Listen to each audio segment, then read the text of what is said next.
दोस्तों नमस्कार, मेरा नाम आयुष अग्रवाल है और आज अपन बिहार सीरीज में बिहार प्रदेश की बात ना करते हुए पूरे देश की बात करते हैं। दोस्तों, वह देश जिस देश का लोकतंत्र पूरे विश्व का सबसे बड़ा लोकतंत्र हो और उसी देश के लोकतंत्र के चौथे स्तंभ के कुछ भाग जब अपने आप को सत्ता के सामने गिरवी रख देते हैं तो आपके जैसे लोगों को सामने आकर आवाज उठानी होती है और सत्य परोसना होता है।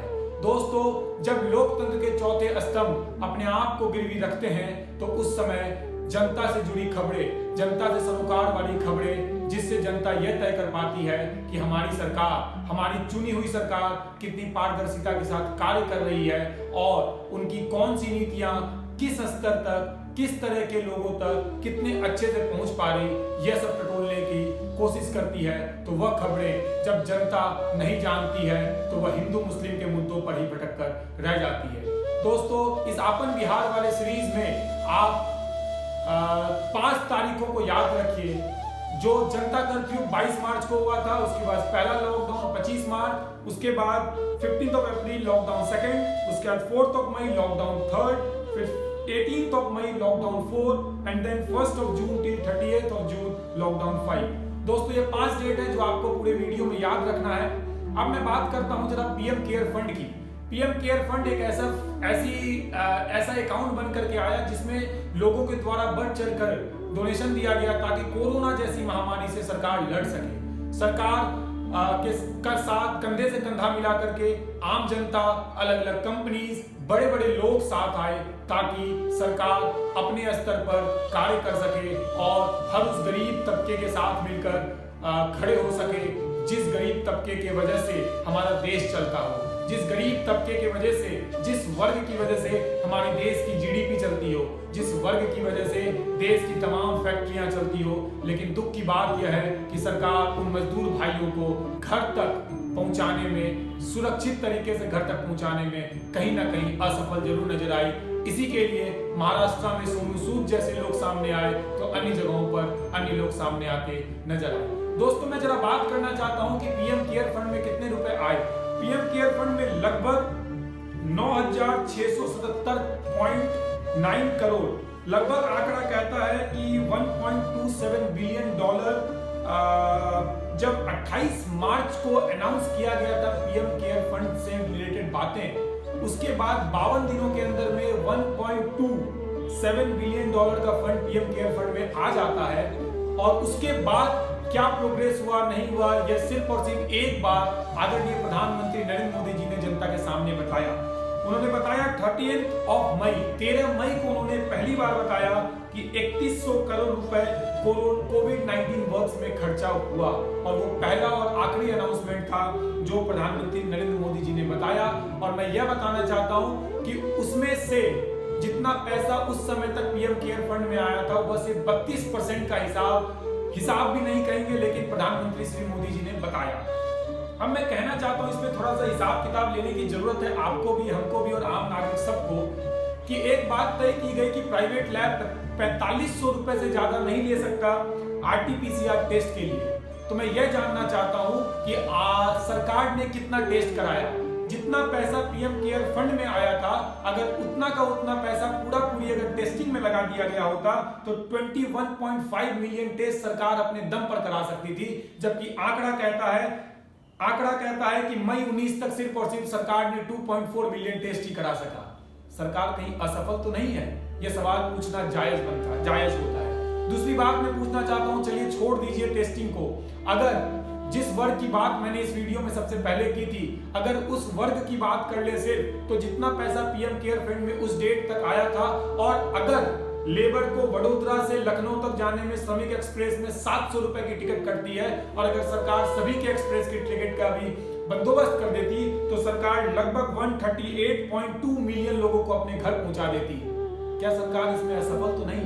यह पूछना आपका और हमारा कर्तव्य बनता है। दोस्तों, यह सब बातें हो गई जो पीएम केयर फंड से रिलेटेड थी। और साथ ही साथ एक बात और जान लीजिए कि पीएम केयर फंड के अलावा भी और भी अलग तरीके के फंड थे। सीएम रिलीफ फंड था और भी पीएम का अलग अकाउंट होता है जिसमें लोग डोनेट करते हैं।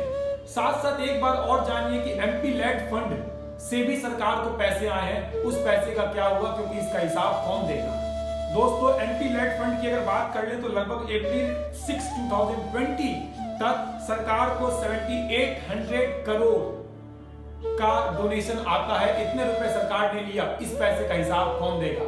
साथ ही साथ पार्लियामेंट्रियन के लिए 30% का उनके सैलरी और अलाउंसेस में रिडक्शन किया गया, वो लगभग 55 करोड़ तक का बनता है, उसका हिसाब कौन देगा? दोस्तों एक वेंटिलेटर लगाया गया था पीएम केयर फंड की तरफ से और उसके ऊपर स्टिकर चिपका था पीएम केयर फंड। तो सरकार के तमाम मंत्री और नेता और छोटे से छोटे कार्यकर्ता ने पोस्ट करके कहा था कि देख लो पीएम केयर फंड का पैसा सही जगह पर इस्तेमाल हो रहा। तो मैं जानना चाहता हूं क्या एक वेंटिलेटर इतने पैसों से लगा है? साथ ही साथ मैं आपको एक हतप्रभ करने वाली जानकारी और देना चाहता हूं जो लोकतंत्र के चौथे स्तंभ को आपके सामने रखना चाहिए था। वो यह है कि अप्रैल 2, 2020 को वर्ल्ड बैंक के द्वारा भारत सरकार को $1 बिलियन का लोन दिया गया है, ये कोरोना से लड़ने के लिए। अब आप सोच रहे होंगे $1 बिलियन का मतलब क्या हुआ? तो आप ऐसे समझ लें 1 बिलियन = 1000 मिलियन, मतलब $1000 मिलियन। इसका मतलब होता है 75 अरब रुपए भारत सरकार को वर्ल्ड बैंक ने दिया है कोरोना से लड़ने के लिए। इसका 2 फेज था, आप समझते चले। इसका 2 फेज था। एक फेज ऐसा था जिसमें सरकार को $750 मिलियन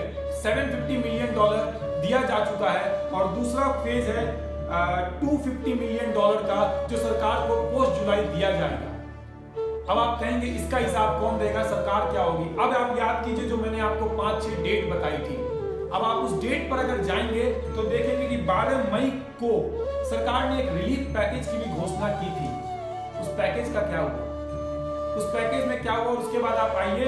अप्रैल 2 को वर्ल्ड बैंक ने $1 बिलियन का लोन का घोषणा किया था। इवन सरकार को $750 मिलियन दे भी दिया था और उसमें सबसे खास बात यह है कि उसमें कहा गया था कि इस पैसे से गरीबों के बीच कार्य किया जाएगा और प्रधानमंत्री गरीब कल्याण योजना के तहत लोगों को कैश ट्रांसफर किया जाएगा, लोगों तक अनाज पहुंचाई जाएगी और साथ ही साथ जो हेल्थ वर्कर्स हैं उनके लिए हेल्थ इंश्योरेंस किया जाएगा।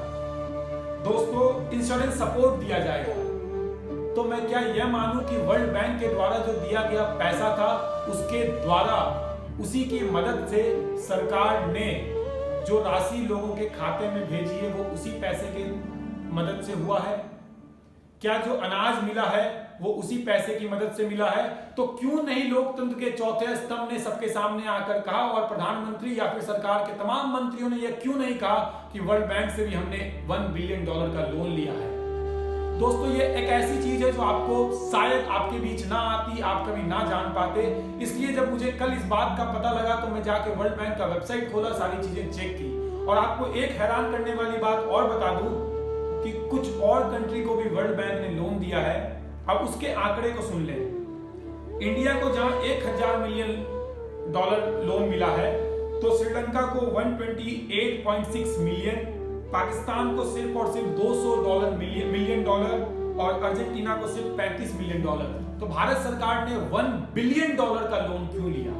आप जनसंख्या की बात कर सकते हैं, आप अलग अलग चीजों की बात कर सकते हैं, लेकिन सरकार को सामने आकर कहना चाहिए। दोस्तों इसीलिए मैं कहता हूं कि आपन बिहार सीरीज में आपको उन तमाम बातों की जानकारी दी जाएगी जिस खबरों को, जिस बातों को आपसे और हमसे छुपा ली जाती है। क्या आपको कमेंट में जरूर बताएं कि क्या आपको पता था कि भारत सरकार ने वर्ल्ड बैंक से $1 बिलियन का लोन लिया है?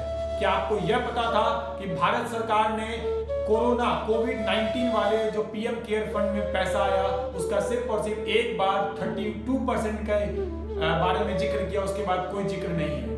क्या आपको ऐसा लगता है कि एक वेंटिलेटर का खर्च पूरे पीएम केयर फंड से लगाया गया? ये एक ऐसा सवाल है, ये एक ऐसी बुनियादी वाली सवाल है जिसको आपको और हमको सरकार से पूछना चाहिए। अगर आपके कुछ सवाल हैं तो आप जरूर बताएं। बहुत बहुत धन्यवाद।